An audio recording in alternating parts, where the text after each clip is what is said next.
আজকে তোমাদের সাথে যে রেসিপিটা শেয়ার করছি সেটা সম্পূর্ণ অন্য রকমের একটা রেসিপি।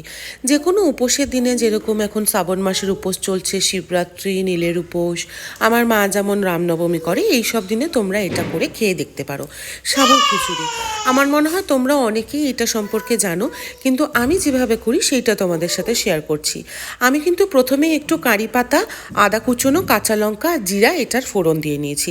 এইটার ফোড়নে ব্যবহার করলে আমি দেখেছি খেতে ভীষণ ভালো লাগে। আর সব শেষে আমি ব্যবহার করব ঘি। এই ঘিটা দিলেও কিন্তু ফ্লেভারটা সম্পূর্ণ চেঞ্জ হয়ে যায়।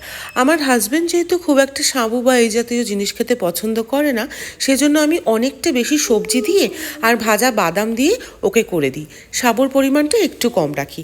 তোমরা এভাবে ট্রাই করে দেখতে পারো। আর তোমরা তো জানোই উপোসের রান্নায় সাদা নুন ব্যবহার করা যায় না, সন্ধক লবণ বা রক সল্ট ব্যবহার করতে হয়, সেটাই করেছি। আর একটু ফ্লেভারের জন্য গোলমরিচ অ্যাড করেছি। ট্রাই করে দেখো কিন্তু, আর কেমন হয়েছে অবশ্যই কমেন্টে জানিও। ভালো লাগলে আমার চ্যানেলটাকে সাবস্ক্রাইব করে পাশে থেকো, লাইক করে দিও।